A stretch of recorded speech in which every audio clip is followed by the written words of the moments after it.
सम्मानित साथियों, सभी को सादर जय भीम। जब से देश में श्री नरेंद्र मोदी जी प्रधानमंत्री बने हैं तब से तमाम बार आरक्षण की बात उठी है। अभी हाल ही में श्री नरेंद्र मोदी जी के द्वारा कहा गया कि आरक्षण की आवश्यकता नहीं है। मैं कहना चाहता हूं मजबूती से इस बात को कि आरक्षण किसी को इसलिए नहीं दिया गया है कि वो गरीब है। आरक्षण किसी को इसलिए नहीं दिया गया है कि वो अशिक्षित है। आरक्षण मामला प्रतिनिधित्व का है। आरक्षण की परिभाषा हमें समझनी चाहिए, वो हिस्सेदारी का मामला है।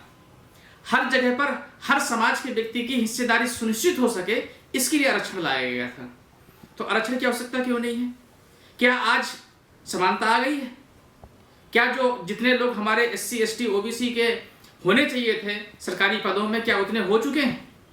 जितने हमारे MP MLA होने चाहिए थे, क्या उतने हो चुके हैं? जितनी हमारे पास जमीन जायदाद फैक्ट्रियां होनी चाहिए थी, तो क्या हो चुकी है? नहीं। आज भी 97% हिस्सेदारी सवर्ण समाज की है भारत में। तो आरक्षण की आज भी आवश्यकता है, क्योंकि ये मामला प्रतिनिधित्व का है। जब हम आरक्षण की बात करते हैं तो हम ध्यान आकर्षित कराना चाहूंगा मैं इस ओर भी कि जो हिंदू धर्म है, हिंदू धर्म में ब्राह्मणों को 100% आरक्षण है। हमने कभी उसका विरोध किया? कभी नहीं किया। हमने तो ये नहीं कहा कि पुजारी सिर्फ ब्राह्मण ही होगा, शंकराचार्य सिर्फ ब्राह्मण ही होगा। क्या ब्राह्मण का बेटा मम्मी के पेट से PhD की डिग्री लेके पैदा होता है कि वही उस मंदिर का पुजारी बन सकता है, वह शंकराचार्य बन सकता है? ऐसा नहीं है। पर नहीं, वही हो सकते हैं। हमने कभी ऑब्जेक्शन नहीं किया, पर हमें जो थोड़ा सा हिस्सा मिल रहा था, उस थोड़े से हिस्से में उनको दिक्कत है। इतना ही नहीं, अघोषित रूप से तो इन 15% वालों को 50% आरक्षण है, क्योंकि लगभग 50% ही आरक्षण हम लोगों को मिल रहा है SC ST OBC को।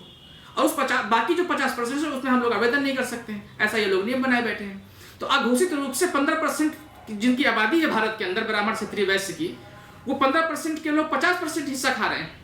और हम लगभग 90% की आबादी रखने वाले लोग, हम लोग लगभग 50% में हिस्सेदारी ले रहे हैं। उसमें भी उनको दिक्कत हो रही है। सम्मानित साथियों, आज उत्तर प्रदेश की योगी सरकार ने पिछले 3 साल पहले, लगभग 3 से 4 साल पहले, उन्होंने एक कानून बना लिया, एक जियो लेकर के आ गए। चूंकि लिखा गया उसमें, चूंकि SC ST OBC के उपयुक्त अभ्यर्थी ही मौजूद नहीं है, इसलिए क्यों ना इन रिक्त पदों को सामान्य वर्ग से भर लिया जाए। और कौन से पद थे वो? डिग्री कॉलेजों में, यूनिवर्सिटियों में जो प्रोफेसर, असिस्टेंट प्रोफेसर के पद थे।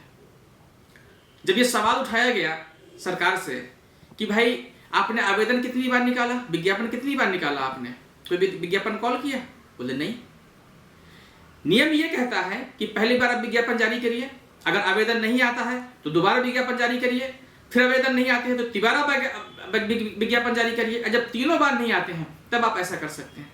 परंतु भारतीय संविधान की धज्जियां उड़ाते हुए योगी सरकार ने जानबूझ करके ऐसा नियम लेकर के आई है।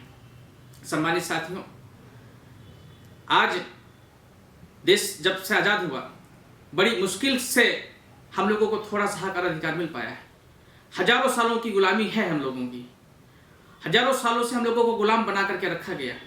देश तो अंग्रेजों के गुलाम था और हम गुलामों के गुलाम थे। और यही बाबा साहब ने कहा था कि साहब आप तो जा रहे हो, अंग्रेजों से कहा था आप तो जा रहे हो, पर हमारा समाज आज भी अंग्रेजों आज भी आपने भारत को गुलाम बना के रखा था, और हम तो आप गुलामों के गुलाम हैं।